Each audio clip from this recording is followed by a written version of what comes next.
우리 옆에 앞에 뒤에 분들과 인사 나누시겠습니다. 잘 오셨습니다. 큰 은혜 받으십시오. 오늘 우리가 베드로 전서 말씀을 읽었습니다. 성경을 읽다 보면 그 성경 한 권 한 권마다 어떤 주제 내용이 있고 특징이 있습니다. 특별히 신약 성경의 서신서들은 그 특징이 좀 더 분명한데, 왜냐하면 서신서라는 이름에서와 같이 편지글이기 때문에 당연히 내가 편지를 쓸 때는 이 편지글을 받을 수신자가 있겠죠. 받을 사람이 있는데 그 대상자가 어떠한 형편에 있느냐에 따라서 이 편지의 내용이 달라지기 때문에 그렇습니다. 대표적인 서신서, 우리가 잘 알고 있는 서신서 중에 고린도 전후서가 있습니다. 그렇죠? 고린도 전서 후서에는 그 당시에 고린도 교회에 보내진 편지인데, 그 당시 고린도 교회가 처해졌던 상황이 어떠했냐면 교회에 작은 분란이 있었습니다. 그래서 그 교회의 분란에 대한 어떤 질서 확립에 대해서 고린도 전후서에서는 말씀하고 있어요. 다른 내용도 있지만 주 내용이 그렇다는 겁니다. 에베소는 에베소라고 하는 큰 도시에 세워진 어떤 교회인데, 거기는 대부분의 교인들이 이방인들이었습니다. 그래서 이제 예수님을 믿기로 결심하고 그리스도인이 되기로 했지만 율법이 뭔지 아예 기초 지식이 부족한 사람들이 많기 때문에 그 사람들에게는 교회가 뭐냐, 하나님 나라가 뭐냐, 이러한 내용들을 써서 보낸 편지, 그것이 에베소서입니다. 우리가 오늘 베드로 전서를 읽었는데, 베드로서는 특별히 읽다 보면 이런 구절들을 많이 발견하시게 됩니다. 쉽게 말해서 정신 차려야 된다, 깨어 있어야 된다, 주님이 다시 오신다, 곧 오신다, 임박한 종말에 대해서 베드로 전후서에서는 계속해서 이야기하고 있습니다. 왜냐하면 이 당시에 이 편지를 받았던 사람들의 형편이 어떠했냐면, 많은 사람들이 어떤 예수님을 믿는 데 있어서, 신앙에 있어서 핍박을 당하고 있고 고난을 당하고 있고 어려움에 처해 있기 때문에 그들로 하여금 믿음을 포기하지 말아라, 예수님 곧 오신다, 우리가 지금 이렇게 설렁설렁하게 신앙생활할 때가 아니다 라는 이야기를 해주기 위해서 베드로 전후서가 쓰여졌기 때문입니다. 우리가 오늘 베드로전서 1장 13절부터 19절 말씀을 읽었지요.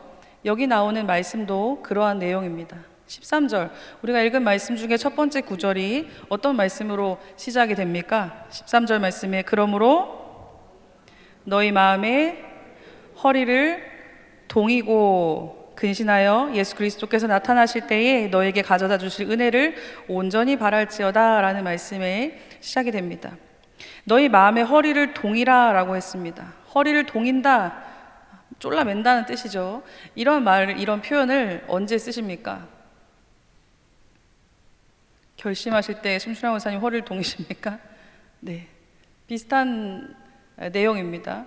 보통 허리를 동인다고 할 때는 뭔가를 결단하고 뭔가를 시작해야 될 때, 마음을 새롭게 하거나 행동을 새롭게 해야 될 때 허리를 동이게 되죠. 아껴 쓰고 절약한다 해서 허리를 동이는 게 아닙니다. 여기서 허리를 동인다는 것은 그런 의미예요. 이 당시에 사람들이 입었던 의복이 어떠했는지 한번 머릿속으로 그려보시기 바랍니다. 어떠했나요? 요즘처럼 간편하게 바지에 티셔츠 하나 입고 이렇게 가벼운 차림이 아니죠. 약간 저런 스타일이요. 저렇게 약간 이렇게 치렁치렁하게 흘러내리는 옷이잖아요. 그죠? 그런 옷을 입었다고 상상을 해보세요. 그러면 우리가 뭔가 좀 행동을 취해야 될 때 허리를 동이게 되는 거죠. 옛날에 우리 한복 입을 때도 어머님들이 설날에, 명절에 요즘 한복 잘 안 입지만 저 어렸을 때도 저희 집의 어르신들 다 한복 입으셨거든요. 되게 제가 조선시대에서 온 것 같지만 그랬는데, 일을 하실 때 보니까 다 어른들이 어떻게 해요? 치마를 싹 올려가지고 허리를 쫙 묶죠. 뭐 하려고요? 일하려고. 일 안 하고 이러고 다니면은 얌체라는 소리를 듣잖아요. 허리를 동인다는 건 뭔가 결단하고 마음을 새롭게 한다라는 의미를 가지고 있습니다. 우리가 너희의 마음의 허리를 동이고 라는 표현은 우리가 지금 뭔가를 마음을 동여야 된다는 거예요. 뭔가 마음을 새롭게 해야 된다는 것이죠. 그래서 뭘 하냐면 근신하여 예수 그리스도께서 나타나실 때에 너에게 가져다 주실 은혜를 온전히 바랄지어다. 그런데 이 한 구절에서만 봐도요, 분위기가 앞뒤가 굉장히 다르지 않습니까? 예수님을 바란다는 것은 굉장히 정적인 느낌이 들어요.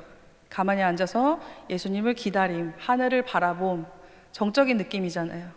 그런데 허리를 동인다는 건 굉장히 금방이라도 뭔가 사건이 일어날 것 같은, 뭔가 일이 일어날 것 같은 동적인 느낌을 주죠. 한 구절에서 왜 이렇게 분위기가 다른 표현이 쓰일까요? 그럼 이게 앞뒷말이 안 맞는 말일까요? 그렇지 않죠. 왜 이런 표현을 썼는지 우리가 앞으로 이제 말씀을 나누기를 원합니다. 우리는 모두 누구의 자식으로 태어났습니다. 누구의 자식이시죠? 표현이 좀 그렇지만 누구의 자식입니다. 그래서 어렸을 적에 여러분들 다 이제 한 30년, 40년, 50년, 60년 전, 70년 전을 한번 떠올려 보세요.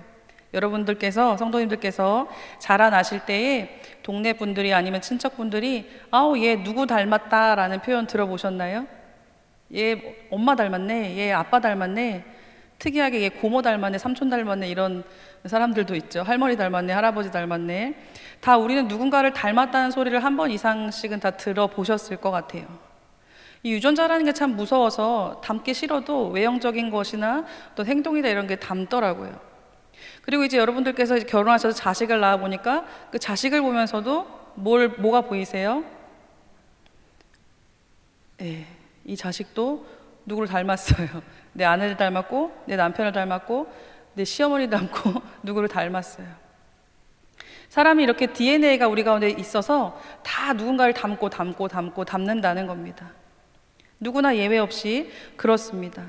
그런데 신기하게도 영적인 세계에서도 우리는 누구를 닮아 있어요. 그걸 예수님께서 뭐라고 표현했냐면 요한복음 8장 말씀에 보면 너희는 너희 아비 마귀에게서 났으니 너희 아비의 욕심대로 너희도 행하고자 하는도다. 당시에 예수님 말씀에 거슬러서 악을 행하는 사람들을 향해서 뭐라고 표현하셨냐면 네 애비가 마귀구나 라고 말씀하셨다는 거예요. 호적등본을 떼봐서 네 아비가 마귀구나를 아신 것이 아니라 뭘 보고요? 닮은 모습을 보고요. 우리 교회에도 좀 비슷한 게 아니라 똑같은 애들이 있어요. 보면 내가 얘 부모가 누군지 아무도 말 안 해줬는데 딱 알겠는 얼굴들이 있잖아요. 아, 너 아빠 누구구나, 너 누구네 손자구나, 딱 알겠는 얼굴들이 있어요. 신기하게 딱 보여지죠. 마치 그것처럼 하는 행동을 보면 이 사람이 누구로부터 왔는지, 누구를 닮았는지 알 수 있게 된다는 겁니다. 죄를 짓는 자는 마귀에게 속한다라고 또한 성경에서 말씀하고 있습니다. 죄를 짓는 자는 누구에게 속한대요? 마귀에게 속한대요. 얼마나 무섭고 기가 막힌 말씀입니까? 당시에 이 말씀을 들었던 사람들은 다름 아닌 율법을 꽤나 아는 사람들이었고 다름 아닌 문자 꽤나 아는 사람들이었어요. 제사장들, 바리새인들, 서기관들. 우리가 바리새인을 굉장히 나쁘게 우리가 비난하지만 사실은 그들의 열심을 우리는 사실 반도 못 따라가고 있죠. 우리가 바리새인을 비난하지만 바리새인들이 가졌던 열심의 반의 반도 우리는 사실 못 내고 있어요.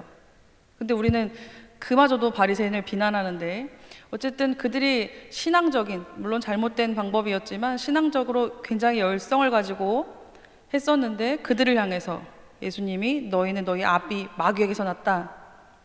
요즘으로 치자면 교회 장로님들한테, 교회 어떤 신실한 권사님한테 혹은 목사들에게 그 말씀이 주어졌다는 거예요. 예수님이 어느 날 오셔서 저에게 야 박장미, 네가 뭐 설교하고 네가 뭐하고 뭐하지만 너 하는 걸 보니까 딱 네 애비는 마귀구나 라고 말씀하신다면 얼마나 앞이 깜깜하고 기가 막히겠습니까? 정말 이루 말할 수 없이 캄캄할 것 같아요. 당시에 예수님의 그 말을 들었던 사람들도 그러했겠죠. 물론 우리는 예수님을 예수님으로 아니까 더 그렇지만 이 당시에 사람들은 예수님을 그리스도로 알지 못했으니까 그 좀 느껴지는 감각은 좀 다를 수 있겠지만 기가 막힌 소리입니다. 그런데 분명히 선언하시는 거죠. 너희 아비 마귀다고. 하나님의 백성은 당연히 누구를 닮아야 될까요? 하나님을 닮아야죠. 내가 하나님의 자녀라고 한다면 나는 하나님을 닮아야 되는 것이 당연합니다. 내 표정에서, 내 말투에서, 내 걸음걸이에서, 나의 손짓 발짓에서 오묘하게 하나님이 드러날 수 있기를 소원합니다. 뭐 아닌 것 같은데 말하는데 뉘앙스가 오묘하게 예수님스럽네, 뭔가 성도 같네, 그러한 느낌이 우리 가운데 풍겨났으면 좋겠습니다. 하나님의 백성, 하나님의 자녀는 하나님을 자연스럽게 닮아가지만 또 하나님을 닮고 싶어져요. 그런 마음이, 그런 열망이 우리 가운데 생긴다는 겁니다. 내가 누군가를 좋아하면 그 사람을 닮고 싶어지죠. 따라하고 싶고 그렇게 하고 싶어져요. 여러분은 누구를 닮고 싶으십니까? 여러분은 어떻게 살고 싶으세요? 내가 꿈꾸는 삶의 모델, 내가 꿈꾸는 내가 어떤 닮고 싶은 모델이 누군지를 한번 떠올려 보시기를 바랍니다. 그게 사실은 나의 현 주소가 아니겠는지요. 내가 닮고 싶은, 내가 이렇게 살고 싶은 그것이 내 욕망이니까 그게 나죠. 우리 가운데 부디 나는 좀 더 예수님 닮고 싶다, 좀 더 하나님 말씀하시는 그 하나님의 자녀처럼, 하나님의 백성 성도처럼 살고 싶다, 이러한 열망이 우리 가운데 불을 듯 일어날 수 있기를 소원합니다. 우리는 하나님의 자녀이고 그리스도인이고 크리스찬입니다. 누군가 여러분들에게 당신은 기독교인이지 라고 말할 겁니다. 그렇죠? 어디 가서 종교를 적어주세요 하면 기독교라고 쓰실 거예요. 그마저도 혹시 부끄러워서 못 쓰는 분이 혹시 있을지 모르겠지만 어쨌든 우리가 내 어떤 종교를 밝혀야 된다고 할 때 기독교라고 쓰실 거예요. 말씀하실 거예요. 그리고 다른 사람들이 옆집 사람들이 나 아는 누가 저 사람은, 저 집은 예수 믿어, 교회 다녀 라고 말할 겁니다. 그러면 내가 설령 하나님의 자녀답지 못하더라도 사람들은 나를 뭘로 보고 있어요? 하나님의 자녀로 보고 있어요. 하나님의 사람으로 나를 보고 있습니다. 우리가 내 속에 알맹이가 없는데 거칠애로 막 억지로 그렇게 하라는 말씀이 아니라 정말 우리가 기독교인이라는, 하나님의 자녀라는 그 이름값을 우리가 할 수 있기를 소원합니다. 우리가 정말 예수님을 사랑하고 예수님을 닮고 싶고 그렇게 살고 싶은데, 근데 또 슬픈 일은 우리가 지금 살아가고 있는 이 세상이, 나의 삶의 자리가 정말 녹록치가 않아서 내가 하나님의 자녀답게 사는 것을 그냥 내버려 두지를 않죠. 굉장히 우리를 어렵게 합니다. 하나님의 자녀로 믿음을 가지고 살아가기가 쉽지가 않다는 거예요. 내가 신앙을 지키기 위해서 때로는 포기해야 될 것도 있고 양보해야 될 것들도 있죠. 나는 다 포기하기 싫고, 난 다 놓아버리는 거 다 싫고, 난 내가 다 가지고 싶고, 내 가족이 다 모든 유익을 다 취했으면 좋겠고, 내가 모든 명성을 다 가졌으면 좋겠고, 난 아무것도 하나도 포기할 수 없어요. 물론 그것이 하나님께서 허락하신 복된 길인 경우도 있어요. 하나님이 주실 때 그렇게 다 주실 수도 있지만, 혹여나 어느 때에 하나님께서 이건 좀 내려놔라 라고 말씀하실 때가 혹시 그럴 때가 있다면 우리는 분명하게 놓을 수 있기를 소원합니다. 내가 포기해야 될 것, 잘라버려야 될 것, 양보해야 될 것, 놓아버려야 될 것, 혹시 그때 나에게 요구되는 것이 있다면 그렇게 할 수 있기를 소원합니다. 그래서 우리가 신앙을 지키며 산다는 것은 수동적인 것이 아니라 매우 적극적인 거예요. 우리가 아까 서두에 이야기했듯이 우리 마음의 허리를 동인다는 것은 예수님을 바라본다는 뜻인데, 예수님 바라보는 건 굉장히 가만히 정적인 것 같지만 사실은 끊임없이 내 안에서 영적 전쟁을 하고 있는 매우 동적인 일이라는 거죠. 아주 적극적이고 파이팅 넘치는 일입니다. 아침에 눈 뜨면서 밤에 잠잘 때까지 계속해서 우리는 그 싸움을 하고 있어요. 죄를 짓지 말아야지, 우리가 이 수준에서 머물러 있지 말고 그것을 넘어서서 죄를 짓지 말아야지가 아니라 예수님을 내가 더 사랑해야지, 내가 하나님을 더 알기를 원합니다, 내가 예수님 따라 살아야지, 예수님 말씀대로 해야지, 하나님이 거룩하시니 나도 거룩해야지, 이러한 소망이 우리 가운데 있어야 되는 것이죠. 오늘 말씀 중에도 거룩하라는 말씀이 있어요. 이때로부터, 이 말씀이 선포되었던 이때로부터 지금까지 우리는 말세를 살고 있어요. 예수님이 오신다고 약속하셨고 오실 때까지 그 중간 타임을 살고 있어요.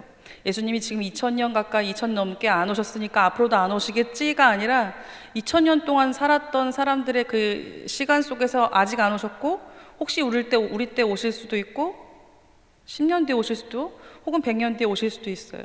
뭐 언제 오실지는 몰라요. 그리고 언제 오실지도 중요하지도 않습니다. 오신다는 게 중요하죠. 그런데 이 말세를 살아가는 우리 그리스도인들은 항상 허리를 동이고 예수님을 바라보고 살아야 된다는 것, 이것이 중요한 것이죠.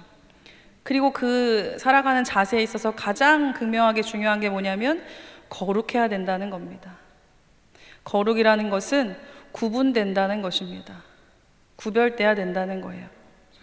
아주 일반적이지 않고 평범하지 않은 거예요. 일반적이고 평범하다는 건 모든 사람들이 다 그냥 그렇다라고 여기는 게 일반적이고 평범한 거죠. 혹시 이 말씀을 오해해서, 이 이야기를 오해해서 나는 굉장히 특이하게 독특하게 살아야지 엉뚱하게 생각하시는 분은 없으시겠죠? 그 의미가 아닌 것이죠. 세상 사람들이 다 이쪽이야 하고 달려간다 할지라도 혹시 주님 말씀하시는 길이 그쪽이 아니고 저쪽이라면 우리는 평범한 길을 포기하고 저쪽으로 가는 이상한 길을 택해서라도 가는 것, 그것이 거룩이라는 겁니다. 사람들이 다 그러니까 그냥 그렇고 그런 거지가 아니고 나는 하나님의 자녀로, 하나님의 사람으로 살 것이다 결단하는 여러분들 되시기를 바랍니다. 창세기 6장의 말씀에 보면 노아가 나오죠. 노아 이야기를 다 아실 겁니다. 여호와께서 보시기에 세상에 죄가 가득했다라는 거예요, 그 시대에. 그런데 보니까 죄가 가득한데 사람들이 하나 없이 다 죄를 짓고 살아가는데 그 중에 한 사람을 눈여겨보시는데 그게 누구예요? 노아예요. 그래서 하나님이 노아에게 어떠한 명령을 내리십니까? 방주를 지으라는 것이죠. 방주를. 우리는 지금 방주가 어떤 건지를 알고 있어요. 방주라고 제가 딱 입 밖에 내는 순간 아마 상상하셨을 거예요. 방주. 거기 막 머릿속으로 지금 기린도 막 태우시고 코끼리도 태우고 있죠, 지금. 방주를 우리 알고 있잖아요. 근데 이 당시에 방주를 알았을까요? 방주는커녕 커다란 배도 한 번도 보지 못했을 것 같아요. 그 정도의 크기가 되는, 우린 지금 큰 배도 많이 봤잖아요. 그래서 우리 마음속에 어느 정도 큰 배, 방주, 스케일이 우리 마음속에 있어요. 근데 이 당시에는 배라고 해봤자 뭐 큰 배 같은 거 없어요. 그런데 심지어 방주라뇨? 듣도 보도 못했어요. 배는 어떻게 돼야 됩니까? 가판이 있어야 되고 돛을 달아야 되고 그래야 가잖아요.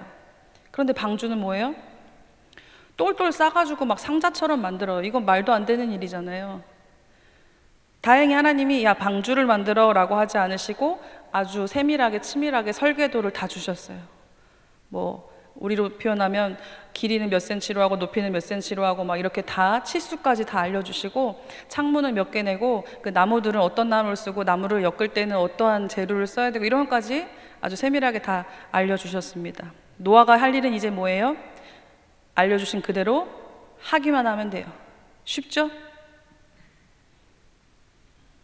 직접 치수를 재라고 설계도를 그리라고 하지 않으셨잖아요. 다 알려주셨잖아요. 우리가 항상 기도하면서 답답해하는 부분이 뭐예요? 알려달라 이거잖아요, 하나님. 예를 들면 방주를 만들 때 무슨 색깔로 할지 하나님, 크기는 얼마큼 할지 하나님, 방주의 어떤 재료는 뭘로 할지 그거 알려달라고 막 우리가 떼쓰는 거 아니에요, 그죠? 답답해하고. 근데 심지어 노아는 다 알려주셨어요. 그리고 방주를 왜 만드는지까지 알려주세요. 정말 쉬워요. 만들기만 하면 돼요. 근데 이 작업이 결코 쉽지가 않죠. 일단 노동력이 현저히 부족해요. 여러 사람들 수십 명을 동원해도 이거는 금방 끝날 작업이 아니에요. 너무너무 커서 뭐 도구도 변변치 않고요. 나무도 어마어마하게 많은 나무가 필요하고 그걸 다 잘라야 되고 막 어떻게 해야 되고 하는데 그걸 할 사람이 없어요. 노아가 혼자 엄청나게 큰 나무를 잘라야 되고요. 그 나무를 가지고 와서 다듬어야 되고요. 그 다듬은 걸 또 어떻게 해야 되고 막 그 작업을 다 거치고 이거를 다 뚝딱뚝딱 붙이고 그 과정을 다 해야 돼요, 혼자. 근데 오랜 시간이 걸려서 하는 건 어떻게 하겠어요? 막 거북이처럼 아주 천천히 하는 건 하겠는데 이 상황에 너무 맞지가 않아요. 우리가 배를 만든다고 하면 배 어디서 만들어야 될까요? 물가에서 만들어야 금방 물에 띄우잖아요. 산에다 만들어 놓으면 어떻게 해요? 어떻게 가지고 내려갈 거예요? 근데 이상하게 나무도 많이 필요하기도 했지만 방주가 만들었던 곳은 결코 물가가 아니죠. 물론 하나님께서는 다 계획이 있으셨기 때문에 나중에 비가 많이 오면 뭐 바다고 산이고 다 잠기니까 그렇지만 이 당시에 이걸 아는 사람이 누가 있었겠습니까? 아마 성경에는 나오지 않지만 노아의 가족들조차 표현하지 않았을지라도 속으로 다 남편이 아버지가 이상하다고 생각했을 수도 있어요. 도대체 왜 저러시는 거지? 하루 이틀도 아니고 이 오랜 세월을 왜 저러시는 거지? 이해할 수 없었을 겁니다. 그런데 마침내 노아는 그 일을 다 해냈습니다. 하나님이 하라고 하시니 한 거예요. 그래서 성경에서는 뭐라고 표현하냐면 이제 홍수가 내리잖아요. 40주 40일 막 비가 와서 막 다 지면이 물에 다 잠길 때에 그러나 노아는 여호와께 은혜를 입었더라 라고 말씀하십니다. 다 물에 잠겨 다 죽을 때에 그러나 노아는 여호와께 은혜를 입었더라. 다 물에 잠겨 떠내려간다고 다 홍수 속에 잠긴다고 다 죽는다고 다 죽는 게 아니라 이 말이에요. 다 사람들이 야 저쪽이다 하고 간다고 다 그렇게 죽을 길로 가는 게 아니라는 겁니다. 살 길로 가는 사람도 분명하게 있다는 것이죠. 그게 누굽니까? 뭐라고요? 나요 하셔야죠. 그게 누굽니까? 제가 되길 소원합니다. 네, 여러분 되시길 소원합니다. 이것이 노아의 족본이라. 노아는 의인이요 당대의 완전한 자라. 그는 하나님과 동행하였으며. 정말 최고의 찬사가 아닐까요? 당대의 완전한 자이고 하나님과 동행했다. 그런데 하나님과 동행했다 하면 우리가 막 무슨 불병거를 떠올리고 어떤 기적을 떠올리고 하지만 노아가 평생토록 죽을 때까지 한 일이 뭐예요? 방주 만들었어요. 근데 그게 하나님과 동행했다라는 겁니다. 하나님께서 명령하신 그 일을 우리가 묵묵히 해 나갈 때 그게 어떤 일인지 상관없이 산에서 방주를 만들든지 뭐 어디서 무엇을 하든지 그것이 하나님과 동행하는 삶이길 소원합니다. 사람들이 다 그렇게 사는데 그러나 노아는 그렇게 안 했다는 겁니다. 하나님 앞에 사는 사람이 분명히 있어요. 내 주위에 없다고요? 아니요. 이 엄청난 지구 인구 안에 분명히 있어요. 친구 따라 강남 간다는 말이 있습니다. 그렇죠? 친구 따라 강남 간다는 말이 있는데 뭐 강남 좋으니까 강남은 갈지언정 지옥은 가지 않기를 소원합니다. 내가 예배드리는 것보다 내가 하나님의 자녀로 신앙을 지키며 사는 것보다 중요한 것이 무엇이 있겠습니까? 사실 곰곰이 생각해보고 따져보고 고민해보면 그것보다 중요한 일은 없어요. 우리가 깊이 생각해보지 않아서 잘 몰라서 더 중요한 일이 많다고 착각하지만 깊이 생각하면 생각할수록 하나님께 예배하는 일보다 하나님의 자녀로 사는 일보다 더 급하고 더 위중하고 중요한 일은 아무것도 없어요. 내 자녀가 공부하는 일도 취업하는 일도 뭐 결혼하는 일도 뭐 중요한 일이 많죠, 인생에. 그런데 내 자녀가 하나님의 자녀가 되는 것만큼 급하고 중요한 일은 없어요. 서울대를 가면 뭐 하겠습니까? 하나님을 모른다면 그 인생은 서울대 가고 뭐 벤츠를 타고 뭐 어떤 대기업에 들어가고 뭐 사업을 운영하고 돈을 얼마나 벌어도 명성을 얼마나 얻어도 지옥 가는 거예요. 아무 소용이 없습니다. 물론 그렇게 멋있고 화려한 삶이 나쁘다는 것이 아니에요. 근데 가장 중요한 것은 그가 하나님을 믿는 것이죠. 예수님의 이름으로 구원받는 것, 그것이 우선되어야 되는 겁니다. 오늘 말씀 제목이 뭔가요? 안녕하세요. 어떤 분이 주보가 이상하다고 오타가 난 것 같다고 하셨는데 아주 의도적인 겁니다. 오타가 아니고요. 거기다 이제 쉼표를 썼어요. 안녕하고 하세요. 말 그대로 안녕 하시라는 거예요. 안녕하세요 이 뜻입니다. 안녕하세요는 우리나라 인사말이죠. 인사말인데 각 나라별로 인사가 다 다르죠. 우리나라는 안녕하세요 또는 뭐 식사하셨어요? 뭐 이런 표현을 쓰기도 하지만 영어로는 뭔가요?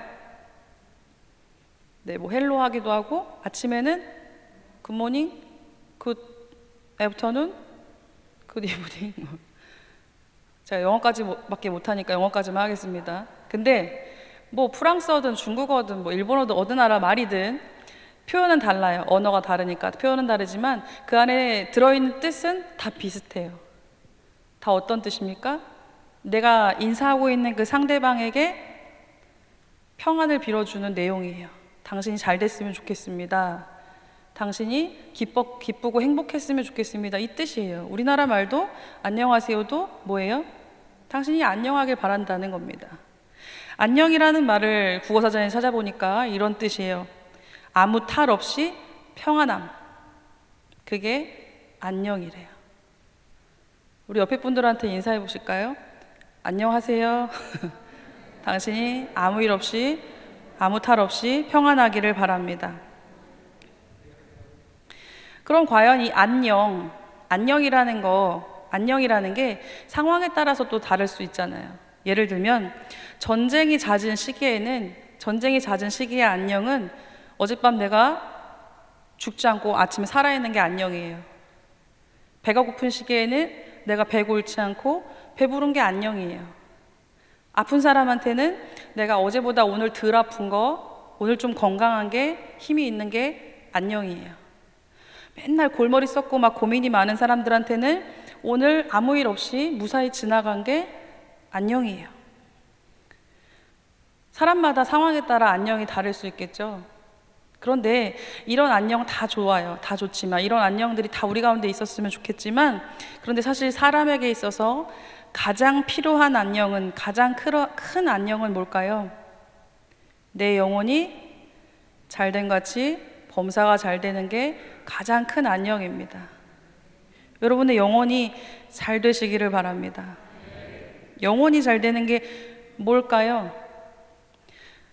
공부가 잘 된다, 사업이 잘 된다, 이건 알겠는데 영혼이 잘 되는 게 도대체 뭐예요? 영혼이 잘 된다는 것은 그냥 쉽게 어린이들 표현으로 하면 하나님과 친하게 지낸다는 거예요. 하나님과 친하게 지낸다는 거. 여러분 어떤 사람과 친하게 지낼 때는 어떻습니까? 자주 연락하고요, 자주 만나고요, 또 보고 싶고 만나면 할 말이 많고 좋은 게 있으면 주고 싶고 같이 나누고 싶고 그게 친한 거잖아요.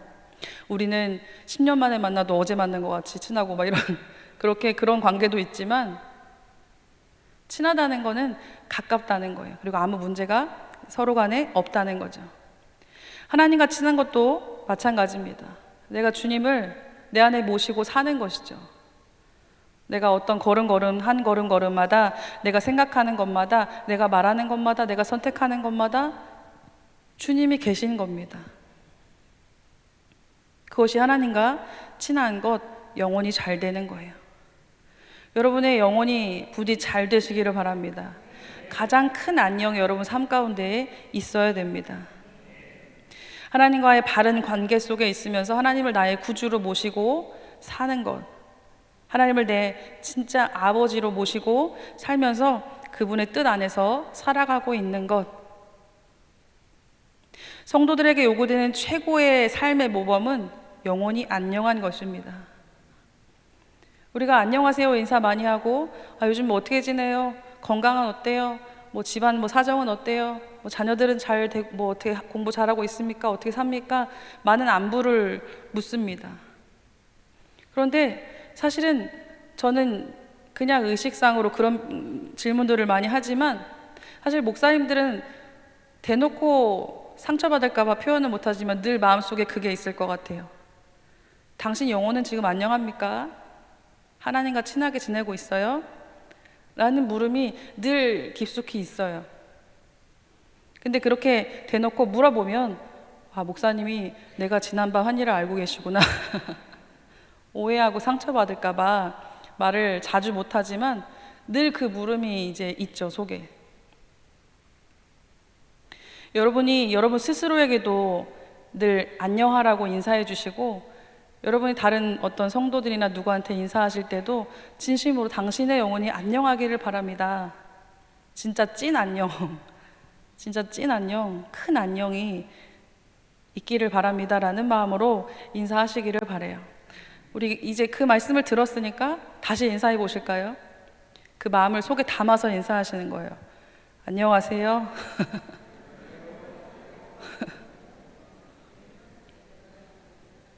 요새 사순절 기간을 보내면서 성경 읽기를 우리가 지금 하고 있지요. 잘 열심히 하고 계십니까?